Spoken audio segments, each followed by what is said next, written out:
Ya, coba lihat 4. Ini sangat berimpit dengan satu skala di atas, ya. Sedangkan yang lain hampir.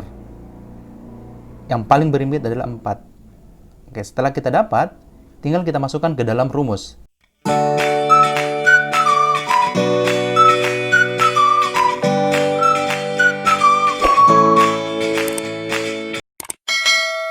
Halo, Assalamualaikum warahmatullahi wabarakatuh.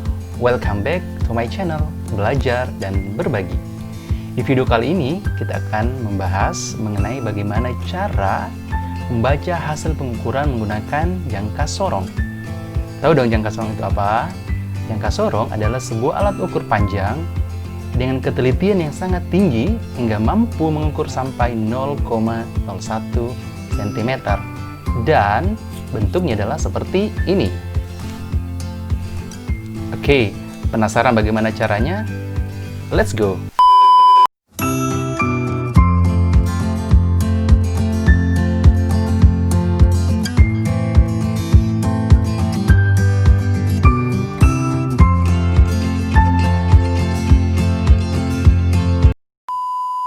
Hal dasar yang harus diketahui mengenai jangka sorong adalah bagian-bagian dari jangka sorong.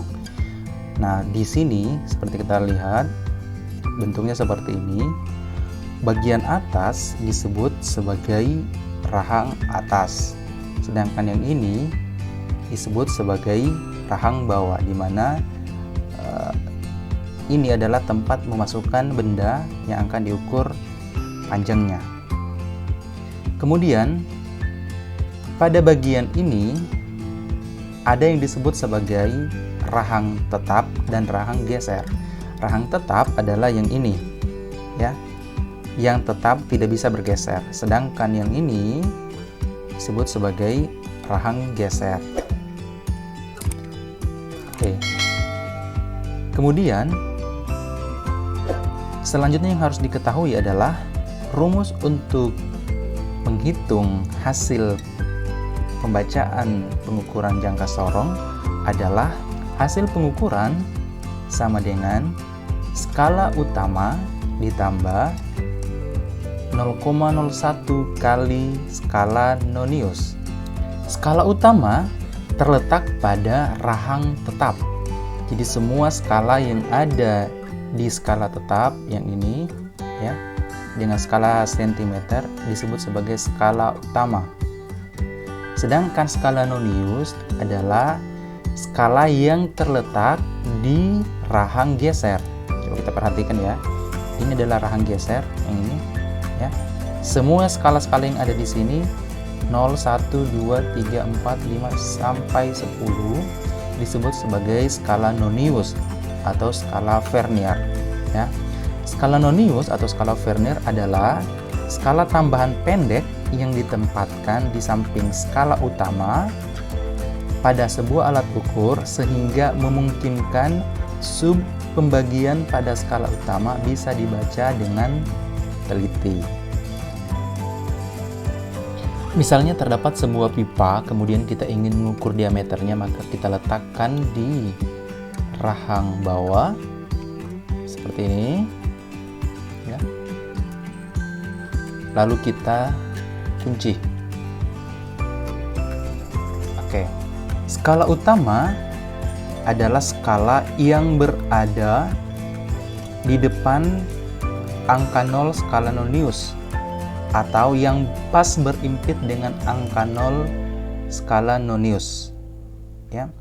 Sedangkan untuk mengetahui skala nonius adalah skala yang paling berimpit, ya, dengan salah satu skala pada skala utama. Coba sekarang kita lihat hasil pengukuran pipa tersebut. Skala utamanya adalah yang berada di depan angka 0, berarti yang ini. Ini, ya.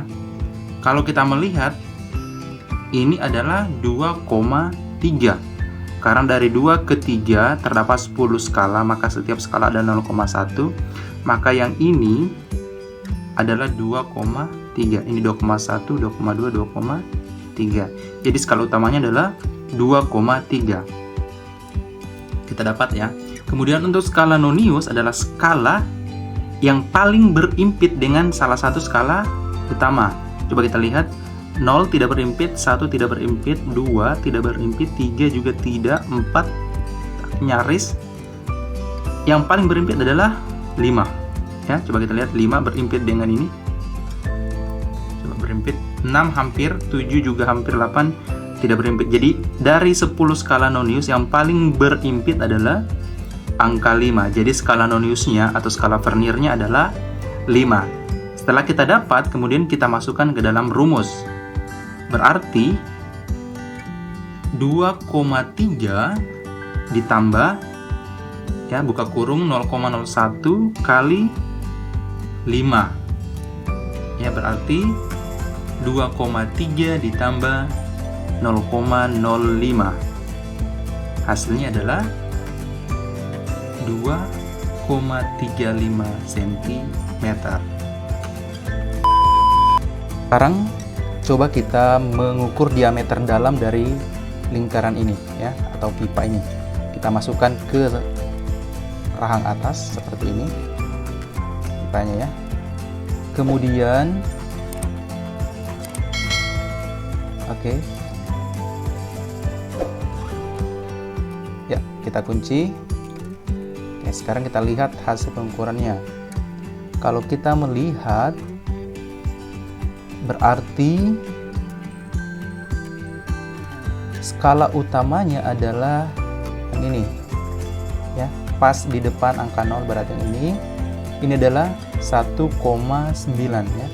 Ini 1, 1,1, 1,2, 1,3, 1,4, 1,5, 1,6, 1,7, 1,8, 1,9 ya. Jadi skala utamanya 1,9. Kemudian untuk skala noniusnya coba kita lihat mana yang paling berimpit. 0 tidak, 1, 2, 3, 4, 5, 6. Nah, yang paling berimpit adalah angka 6 ya, dengan ini. Jadi berimpit sekali dengan ini. Jadi yang berimpit adalah 6. Jadi skala noniusnya adalah 6. Yang lain tidak berimpit. Kemudian kita masukkan ke dalam rumus. Berarti 1,9 ditambah 0,01 kali 6. Berarti 1,9 ditambah 0,06. Berarti hasil pengukurannya adalah 1,96 cm. Gampang kan? Kita ambil contoh lain dengan mengukur diameter dari ballpoint ini. Kita masukkan ke rahang bawah ya, seperti ini. Lalu kita kunci. Berikut kita membaca skala utama dan skala nonius. Skala utamanya berarti adalah skala yang berada di depan angka 0 ya. Berarti yang ini. Ini adalah 1,1. Sedangkan skala noniusnya adalah skala yang paling berimpit dengan salah satu skala di atas. Oke, 0 tidak, 1 tidak, 2 tidak. Berarti yang paling berimpit adalah 4 ya. Coba lihat 4. Ini sangat berimpit dengan satu skala di atas ya. Sedangkan yang lain hampir. Yang paling berimpit adalah 4.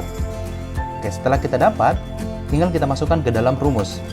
Berarti 1,1 ditambah 0,01 dikali 4. Berarti 1,1 ditambah 0,04. Hasilnya adalah 1,14 cm. Ini cukup mudah. Satu lagi contoh, ini adalah pulpen ya. Kita ingin ukur diameternya. Setelah dimasukkan ke rahang bawah, sekarang kita baca hasil pengukurannya. Oke. Kalau kita lihat, skala utama yang paling berimpit atau berada di depan angka 0 skala nonius adalah yang ini. Berarti ini berapa? 0,9. Ya, 0,9. Kemudian untuk skala noniusnya kita lihat yang sangat berimpit dengan salah satu skala yang di atas adalah ternyata 2 ya. Coba lihat 2, 1 hampir, yang lainnya tidak berimpit sama sekali. Coba lihat ya. Yang paling berimpit adalah 2. Tinggal kita masukkan ke dalam rumus. Berarti 0,9 ditambah 0,01 kali 2. Berarti 0,9 ditambah 0,02. Atau hasil pengukurannya adalah 0,92 cm. Gampang kan? Dia bisa mengukur dengan ketelitian sampai 2 angka di belakang koma. Jadi ini adalah kelebihan dari jangka sorong, makanya penting untuk dipahami. Demikian pembahasan kita kali ini. Jangan lupa like, comment, dan subscribe. Sampai jumpa di video-video selanjutnya. Assalamualaikum warahmatullahi wabarakatuh.